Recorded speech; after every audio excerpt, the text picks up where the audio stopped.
Masih melanjutkan pembahasan dari Sahih Hadis Qudsi, dan kita telah sampai pada hadis yang ke-43 tentang keutamaan salat duha.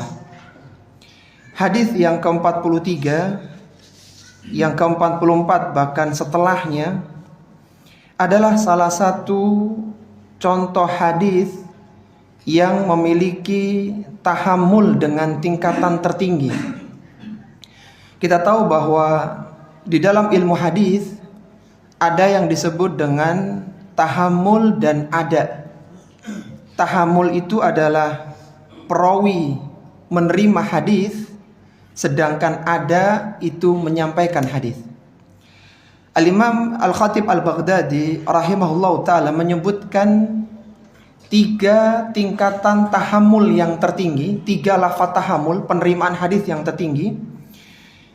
Yang pertama, yang paling tinggi adalah ketika perawi, sahabat yang meriwayatkan hadis atau perawi yang lainnya itu menggunakan kalimat sami'tu Rasulullah sallallahu alaihi wasallam yaqul. Aku mendengar Rasulullah sallallahu alaihi wasallam bersabda. Ini tingkat tahammul yang tertinggi. Kemudian level yang kedua adalah ketika perawi menggunakan kalimat haddatsana. Sering kalau kita membaca hadis haddatsana fulan, haddatsana fulan. Nah, itu level yang kedua. Kemudian level yang ketiga adalah menggunakan lafaz akhbarana. Jadi sami'tu haddatsana akhbarana. Kemudian level-level yang lain adalah kalimat-kalimat yang lainnya. Dan hadis ini, hadis yang ke-43, hadis yang ke-44, bahkan hadis yang ke-45, semuanya perawi menyebutkan dengan lafaz sami'tu. Aku mendengar Rasulullah sallallahu alaihi wasallam bersabda. Artinya menunjukkan bahwa ini tahammul penerimaan hadis yang paling tinggi di dalam ilmu hadis. Taib, hadis yang ke-43 diriwayatkan dari sahabat yang mulia Nuaim bin Hammar radhiyallahu taala anhu, qala, dia mengatakan, sami'tu Rasulullah sallallahu alaihi wasallam yaqul, Allahu subhanahu wa ta'ala yaqulu, aku mendengar Rasulullah sallallahu alaihi wasallam bersabda, dan Allah subhanahu wa ta'ala berfirman. Allah subhanahu wa ta'ala menyebutkan firman-Nya, ya bani Adam la tu'jizni min arba'i raka'atin fi awwali naharika akfika akhirahu. Kata Allah subhanahu wa ta'ala, wahai anak Adam, janganlah engkau lemah kepadaku untuk melakukan 4 rakaat salat duha fi awwali naharika, di awal siangmu, akfika akhirahu, niscaya aku akan mencukupi di akhirnya, aku akan mencukupimu di akhirnya. Hadis ini adalah hadis yang dikeluarkan oleh Al-Imam Abu Dawud dalam sunannya nomor 1289. Hadis ini disahihkan oleh Syekh Al-Albani rahimahullahu ta'ala dalam Sahihul Jami'-nya nomor 4342. Dari hadis yang mulia ini, para jamaah rahimani wa rahimakumullah, hadis yang ke-43, kita bisa mendapatkan 3 pelajaran yang sangat berharga. Pelajaran yang pertama, anjuran untuk melakukan salat duha. Anjuran untuk melakukan salat duha. Anjuran untuk melakukan salat duha. Pelajaran yang pertama ini terambil dari bagian awal hadis, ya bani Adam la tu'jizni min arba'i raka'atin.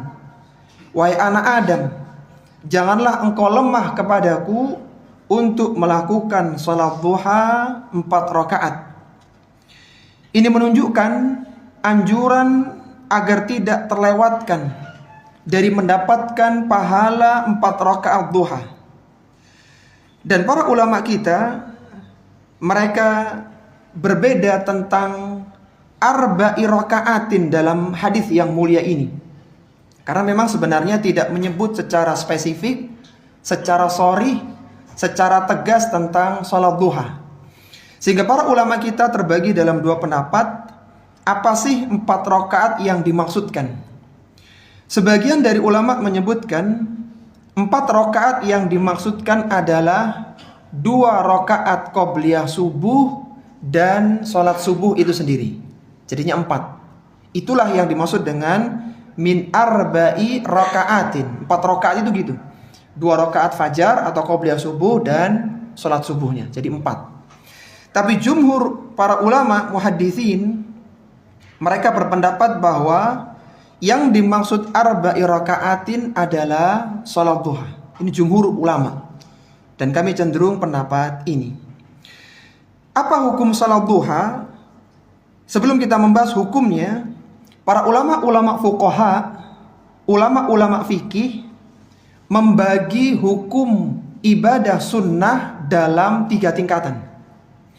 Yang pertama adalah sunnah muakkadah, yang kedua adalah sunnah mustahabbah, dan yang ketiga adalah sunnah ghairu muakkadah atau disebut juga dengan sunnah tatawwu.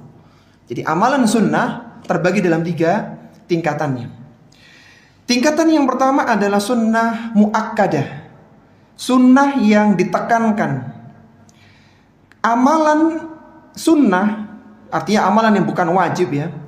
Kalau amalan wajib kan terbagi 2, ada fardu ain, ada fardu kifayah. Kalau amalan sunnah terbagi 3. Amalan sunnah dia menduduki posisi, ada hadis yang menyebutkan tentang keutamaannya. Apabila ada orang yang terbiasa melakukannya, dianjurkan untuk mengqadhanya. Ini level sunnah yang tertinggi. Sunnah mendekati hukum wajib. Jadi kriterianya 3 sunnah muakkadah itu. Ada hadis yang menyebutkan fadilah, keutamaan amalan sunnah itu. Nabi SAW tidak pernah meninggalkannya. Dan orang yang terbiasa dianjurkan untuk mengqadhanya. Sebelum kita bahas hukum salat duha ya, di antara contohnya, contoh amalan sunnah muakkadah adalah salat sunnah fajar, yang Nabi SAW menyebutkan dalam hadisnya, rakaatayil fajri khairun minad dunya wa ma fiha. 2 rakaat fajar qobliyah subuh itu lebih baik daripada dunia dan seisinya. Hadis ini menunjukkan fadilah amalan itu, amalan salat sunnah qobliyah subuh. Nabi SAW tidak pernah meninggalkan salat qobliyah subuh, baik itu ketika mukim maupun safar. Jadi ketika antum safar, semua salat-salat rawatib itu tidak perlu dilakukan kecuali qobliyah subuh. Kecuali qobliyah subuh. Karena Nabi tidak pernah meninggalkannya. Bahkan disebutkan dalam sebuah riwayat, saat Nabi SAW bangunnya kesiangan, maka ketika matahari terbit, beliau masih melakukan salat sunnah fajar terlebih dahulu sebelum salat subuh. Intinya Nabi tidak pernah meninggalkannya. Karena demikianlah, maka orang yang terbiasa melakukan salat sunnah fajar kemudian terlewatkan karena mungkin bangunnya agak siang, sudah iqamah, intinya terlewatkan, maka dia disyariatkan untuk mengqadhanya. Ingat ya, bagi yang terbiasa. Kapan mengqadhanya? Bisa langsung setelah salat subuh kalau tidak timbul fitnah, atau setelah waktu isyraq. Dan kalau diperbandingkan mana yang utama, mengqadhanya yang utama adalah ketika isyraq. Ya, yang utama tema isyraq. Yang tadi kita sebutkan, yang penting jangan sampai timbul fitnah, karena jangan sampai orang awam menganggap.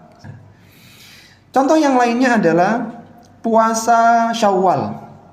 Nabi SAW menyebutkan dalam hadisnya, man shoma ramadhana thumma atba'ahu sittan min syawalin kana kasiyamid dahri.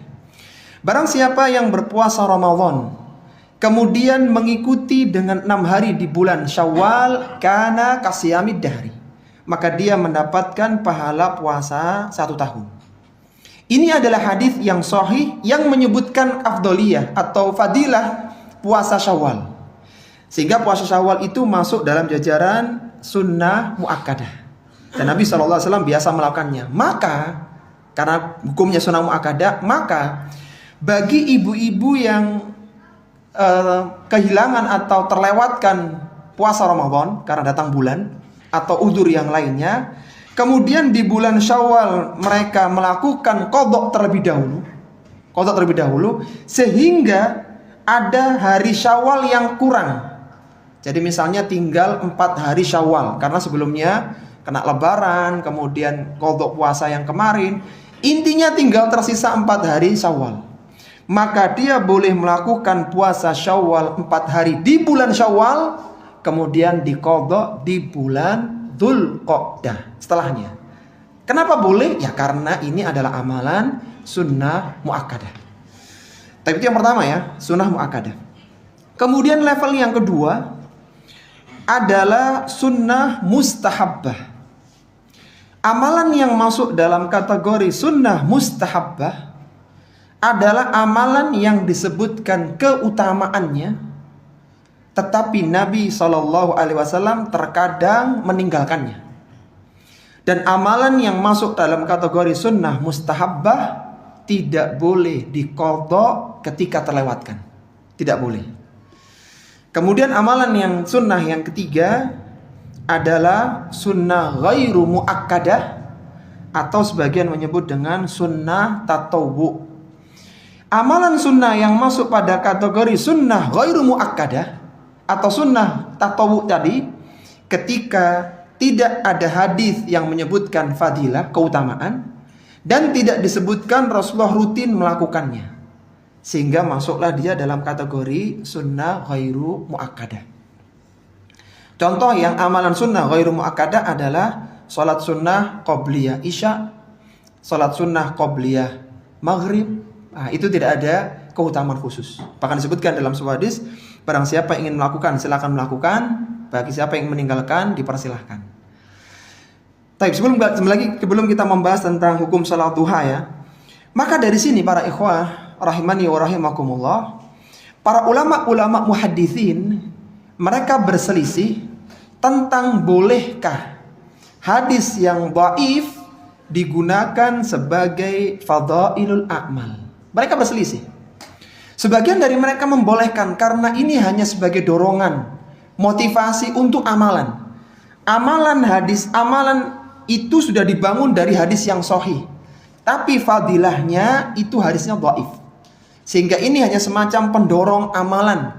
Sebagian mengatakan boleh menggunakan hadis dhaif dalam fadailul a'mal.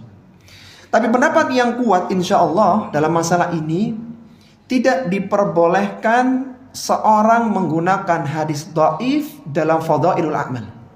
Kenapa? Karena ketika ada amalan yang ditopang dengan fadilah, maka hukum amalan ini jadi apa? Sunnah muakkadah atau sunnah mustahabah? Sunnah muakkadah, akan naik derajatnya. Tapi ketika amalan itu hadis yang menopangnya adalah dhaif, maka harusnya dia sunnah mustahabah atau bahkan sunnah tatawwu. Di antara contohnya adalah tentang hadis membaca surat Al-Waqiah setiap malam. Disebutkan dalam sebuah hadis, barang siapa yang membaca surat Al-Waqiah fi kulli lailatin, di setiap malam, maka dia tidak akan tertimpa dengan kefakiran selama-lamanya. Hadis ini, fadilah membaca surat Al-Waqiah di setiap malam ini hadisnya dhaif. Dilemahkan oleh Syekh Al-Albani rahimahullahu ta'ala dalam kitab beliau. Maka kita membaca Al-Quran secara umum boleh. Mau membaca siang, malam boleh. Mau membaca surat Al-Waqiah boleh. Surat Al-Mulk boleh. Surat yang lainnya boleh. Tapi ketika meyakini fadilah ini, maka ini bermasalah. Sehingga kembali lagi, para ulama berbeda pendapat. Tapi pendapat yang lebih kuat bahwa tidak diperbolehkan menggunakan hadis dhaif sebagai fadailul a'mal. Karena tadi saat dijadikan sebagai fadilah, maka dia naik menjadi sunnah muakkadah. Kembali lagi dalam hukum salat duha, para ulama kita berbeda tentang hukumnya. Sebagian mereka, mayoritas mereka menghukumi muakkadah. Kenapa? Karena ada ini keutamaan ini. Barang siapa yang melakukan 4 rakaat duha fi awwali naharika, di awal siangnya, akfika akhirahu, maka Allah akan mencukupi di akhirnya. Ini kan fadilah, keutamaan melakukan sholat duha. Sehingga sebagian mereka menyebutkan sholat duha hukumnya sunnah muakkadah. Ketika dihukumi sunnah muakkadah, maka orang yang terlewatkan sholat duha boleh mengqadha apa tidak? Boleh. Itu konsekuensinya supaya kita tahu. Hukum berkonsekuensi lanjutannya. Tapi pendapat yang kuat ya, berdasarkan istiqra ya, melihat dalil, sholat duha ini hukumnya adalah sunnah mustahabbah. Kenapa? Karena ada hadis yang menyebutkan, meskipun tidak semua ya, nanti akan terbentang rakaat sholat duha antara 2 sampai 8 sampai 10 sampai 12, nanti kita bahas setelah ini. Intinya tidak semua rakaat duha itu ada fadilahnya. Tidak semua ada fadilahnya. Disebutkan beberapa ada fadilah, yang lainnya tidak ada. Bahkan sebagian yang sudah terbiasa sholat tahajud dengan melihat banyak dalil. Karena dihukumi sunnah mustahabah, barang siapa yang terlewatkan tidak perlu mengqadhanya. Ya tinggal menunggu besok pagi sholat duha lagi. Begitu. Kemudian menjadi khilaf di kalangan para ulama juga, bolehkah merutinkan sholat duha? Karena tadi ya dikatakan hukumnya sunnah mustahabah karena Nabi tidak rutin melakukannya. Maka sebagian ulama menyebutkan selain pendapat Syekhul Islam tadi, orang yang sudah tahajud maka tidak perlu sholat duha. Karena Nabi pun juga demikian. Karena kita tahu Nabi ini diwajibkan sholat tahajud, dan beliau ketika terlewatkan mengqadha di siang hari jadinya sholat duha itu. Sehingga barang siapa yang sudah sholat duha, barang siapa yang sudah sholat tahajud maka tidak perlu sholat duha. Sebagian yang lainnya menyebutkan sholat duha itu tidak boleh rutin, karena Nabi pun kalau sudah berhenti tidak sholat duha lagi. Sehingga sebagian menyebutkan tidak boleh rutin. Tapi pendapat yang lebih kuat, diantaranya pendapat Syekh Muhammad Ibnu Shalih Al-Utsaimin, sholat duha boleh dilakukan rutin. Sehingga sholat duha adalah hukumnya sunnah mustahabbah dan dianjurkan secara rutin. Nabi berhenti dari sholat duha bukan menunjukkan larangan, tapi menunjukkan bahwa sholat duha ini memang tidak berhukum sunnah muakkadah. Karena kalau dijadikan rutin, jadinya sunnah muakkadah nantinya. Jadinya tidak pernah berhenti dan hukumnya naik menjadi sunnah muakkadah. Sholat duha disebut pula oleh Nabi SAW sebagai sholatul awwabin. Sholatnya orang-orang yang kembali kepada Allah Subhanahu wa ta'ala. Dan ini menunjukkan keutamaan sholat duha. Kita tahu ya, beberapa amalan itu amalannya satu, namanya lebih dari satu. Sholat qobliyah subuh, nama lainnya apa? Sholat fajar. Kembali lagi, seutama-utama sholat duha tetap hukumnya sunnah mustahabbah berdasarkan pendapat yang kuat. Nabi menyebut sholat duha dengan sholatul awwabin. Kata Nabi SAW, la yuhafidhu ala salatid duha illa awwabun. Tidak akan bisa menjaga salat duha. Kalimat la yuhafidhu ala salatid duha, tidak bisa menjaga salat duha, menunjukkan harus hafidhu ala salatid duha, tidak akan bisa menjaga salat duha, merutinkan salat duha, maksudnya begitu, illa awwabun, kecuali orang-orang awwab, orang-orang yang kembali kepada Allah Subhanahu wa taala. Qala wa hiya salatul awwabin. Dan salat duha adalah salat awwabin. Salatnya orang-orang yang kembali bertaubat kepada Allah Subhanahu wa taala. Tentang rakaat salat duha, para ulama berbeda dalam 3 pendapat ya, tentang jumlah maksimal. Maksud Anda, kalau minimalnya 2 rakaat, sepakat mereka. Maksimal salat duha itu mereka, para ulama fuqaha terbagi dalam 3 pendapat. Ada yang mengatakan maksimal 8 rakaat, ada yang mengatakan maksimal 10 rakaat, dan ada yang mengatakan maksimal 12 rakaat, dan pendapat yang lainnya menyebutkan tidak ada batas. 10-nya nggak ada kayaknya. 8, 12 tanpa batas. Itu khilaf di kalangan para, atau ada kayaknya 10 ya. 8, 10, 12 tanpa batas. Tentang jumlah maksimal sholat duha. Taib, sekarang kita sebutkan dalil masing-masing dari tiap-tiap kelompok yang mengatakan jumlah maksimal. Dan jumlah maksimal itu termasuk di Tayyib, pendapat yang lebih kuat ijtihad. Dan kita tahu ya, dalam beragama pada asalnya sampai ada, kalau dalam ibadah jangan tanya larangan mana yang menunjukkan disyariatkannya sholat duha sekian rakaat, begitu ya. Sekarang kita bahas yang pertama adalah sholat duha 2 rakaat. Dalil sholat duha 2 rakaat diantaranya adalah hadis Abu Dzar Al-Ghifari radhiyallahu ta'ala anhu. Nabi SAW bersabda, yusbihu ala kulli alhamdulillah, itu sedekah. Wa kullu tahlilatin sadaqah, ucapan tahlil la ilaha illallah itu sedekah. Wa kullu takbiratin sadaqah, setiap ucapan takbir Allahu Akbar itu sedekah. Wa amrun bil ma'ruf, mengajak orang pengajian itu sedekah. Wa nahyun anil munkari sadaqah, dan melarang dari kemungkaran adalah sedekah.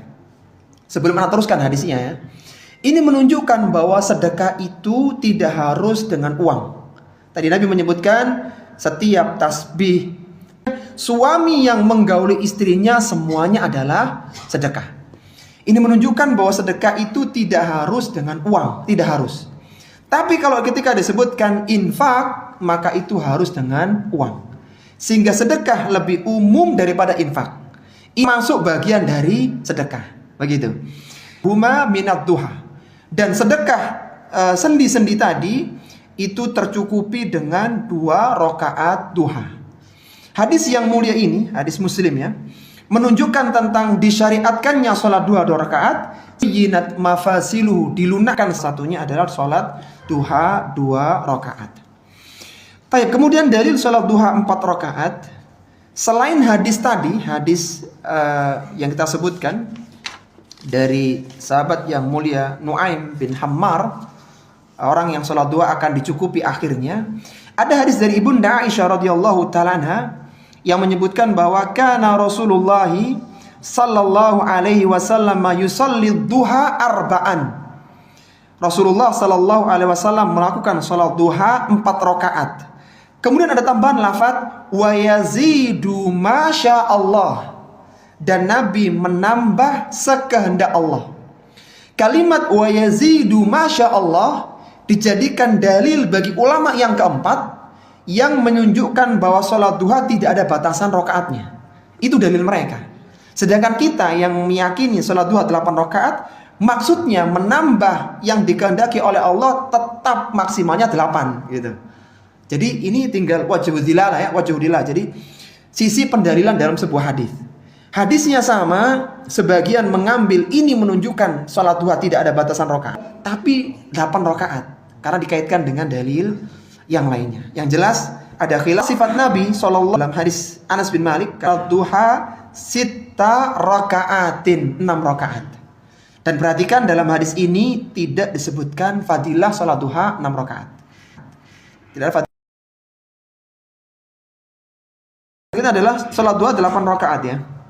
Kata Ibunda Aisyah radhiyallahu ta'ala anha dalam hadis Ibnu Hibban, dakhala an-nabiy sallallahu alaihi wasallam baiti fa shalla duha 8 rakaatin. Rasulullah sallallahu alaihi wasallam masuk ke rumahku dan beliau sholat duha 8 rakaat. Ini batas maksimal bagi yang meyakini jumlah. Tentang sholat duha 12 rakaat secara spesifik, hadisnya adalah hadis yang dhaif. Sebagaimana diriwayatkan dari Anas bin Malik, man atan, barang siapa yang sholat duha 12 rakaat, banallahu lahu qasran min dhahabin fil jannah, membangunkan istana dari emas untuknya di surga. Hadis ini dhaifkan oleh Syekh Al-Albani dalam dhaif at-targhib wa tarhib nomor 403. Hadis ini dhaif, sehingga kami cenderung bahwa ya maksimal sholat duha itu 8 rakaat. Meskipun ada khilaf ya. Bagi yang masih semangat bahas 10 ada pendapat, Bagi yang semangat pengen nambah 12, ada ulamanya. Bagi yang tidak ada batasan pun silahkan. Jadi memang ada khilaf, meskipun pendapat yang lebih rajih maksimal 8 rakaat. Ya, tergantung.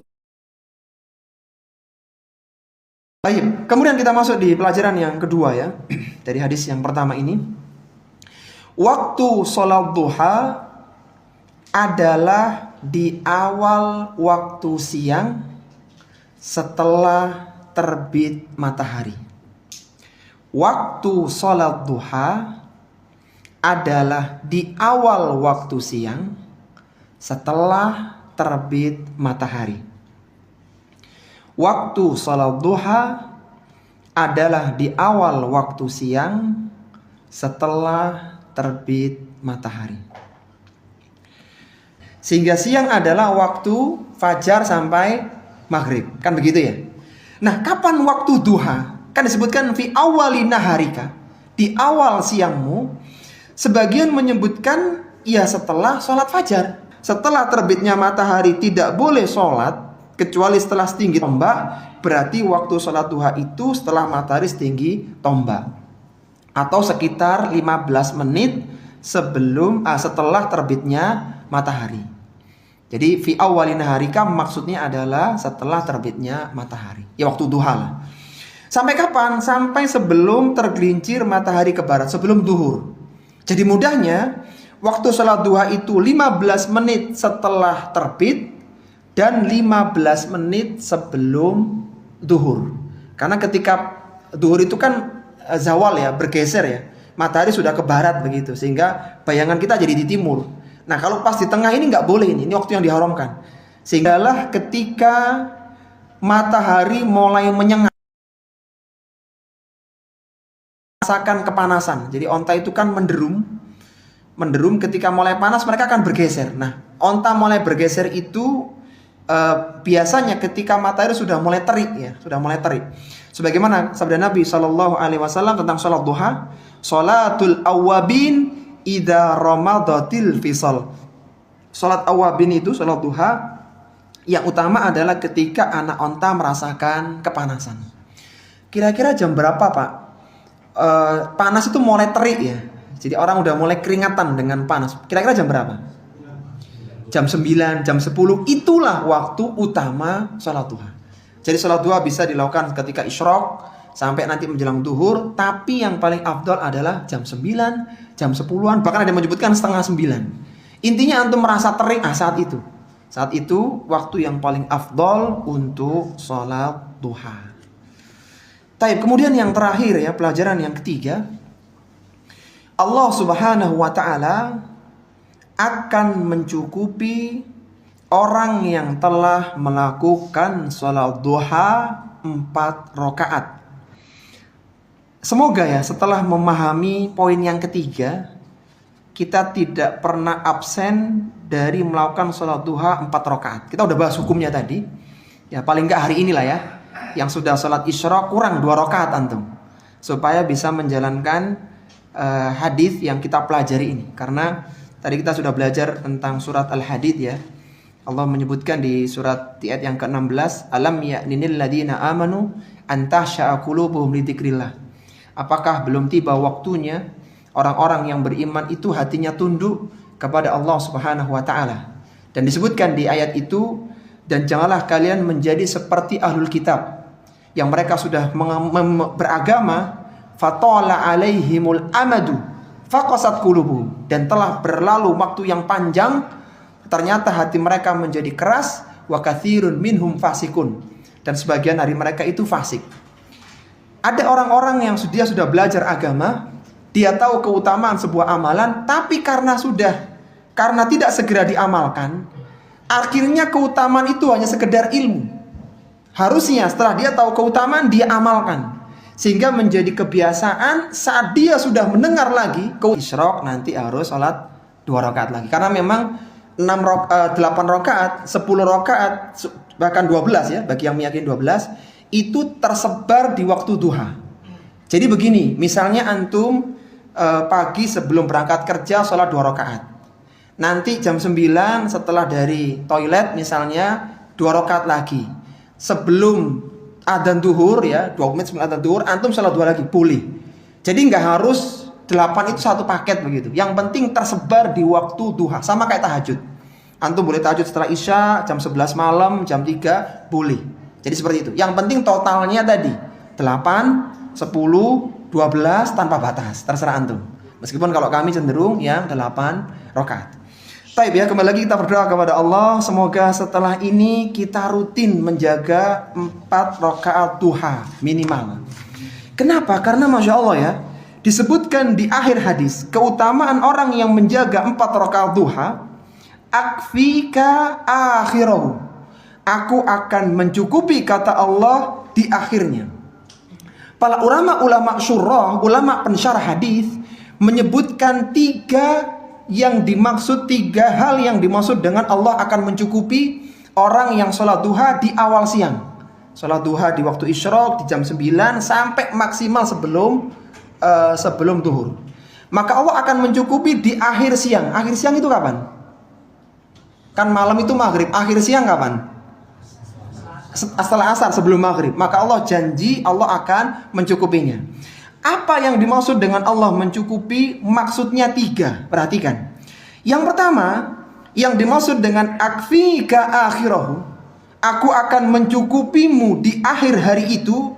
Yang pertama adalah Allah akan menjaga, Allah akan menyelamatkannya dari berbagai musibah dan mara bahaya. Ini yang pertama. Jadi antara dengan Allah mencukupi, maksudnya adalah Allah akan menjaga kita dari musibah, dari mara bahaya. Allah jaga. Kenapa? Karena melakukan sholat duha 4 rakaat. Jadi bagi yang sering kena musibah, bagi yang sering kena masalah, tolong setelah ini rutinkan sholat duha 4 rakaat. Karena bisa jadi akar masalahnya karena antum tidak rutin sholat duha, apalagi 4 rakaat. Jadi di antara fadilahnya tadi, Allah akan menjaga kita dari berbagai musibah dan mara bahaya. Kemudian yang kedua yang dimaksud dengan Allah akan mencukupi, Allah akan memudahkan semua urusan kita. Kan kita ini kan beraktivitas ya. Dari mulai terbit matahari sampai asar, bahkan sampai maghrib yang lembur. Intinya aktivitas. Kan di situ banyak masalah.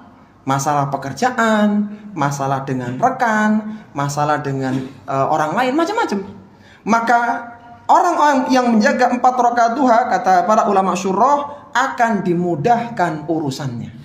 Sehingga bagi orang yang urusannya itu sulit, yang urusannya itu nggak mudah, banyak masalah, tolong rutinkan sholat duha 4 rakaat. Jadi ketika ada sedang kantor, cobalah ke masjid sebentar, ke musola, setelah buang air kecil ya, sholat dulu. Insya Allah 5 menit, 10 menit selesai. Dan setelah itu urusan akan lancar, insya Allah. Paling enggak Allah janji sebelum terbenamnya matahari urusan akan dimudahkan. Meskipun kemudahan tidak harus saat itu juga. Kemudian yang ketiga yang paling penting, yang dimaksud dengan Allah mencukupi, maksudnya dia akan diberikan rizki dari arah yang tidak disangka-sangka. Apa itu rizki para jamaah? Rizki adalah semua hal yang bermanfaat untuk orang itu.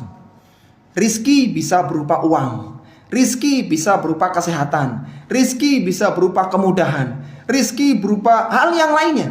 Pokoknya semua yang bermanfaat itu adalah rizki. Sehingga jangan kaget bagi orang yang sering sholat 4 rakaat tiba-tiba dapat hadiah, dapat transferan, dapat kiriman. Jangan kaget, karena memang dapat transferan sekarang, kan sholat duha gitu. Bagi yang nggak pernah dapat, kayaknya perlu rutin gitu, supaya sering dapat kiriman-kiriman yang tidak disangka-sangka. Jadi kadang kan kita pulang itu buka rumah, lu ada yang nyantolkan di depan pintu. Alhamdulillah gitu ya. Jadi semoga seperti itu. Intinya kembali lagi, tolong ya setelah ini kita biasakan sholat duha 4 rakaat. Coba kita ulang dulu. Yang dimaksud dengan mencukupi di akhirnya tadi ada 3. Yang pertama apa? Menjaga dan menyelamatkan dari musibah dan mara bahaya. Dan itu bagian dari rezeki sebenarnya. Yang kedua, memudahkan semua urusan. Yang ketiga, memberikan rizki dari jalan yang tidak disangka-sangka. Rizki itu apa para jamaah? Semua yang bermanfaat ya. Jadi jangan, ini anak sholat 4 rakaat kok gaji nggak naik-naik. Aman lah, gaji nggak naik, anak sehat gitu ya. Keluarga sehat itu nikmat ya. Jadi tidak harus semuanya diukur dengan uang.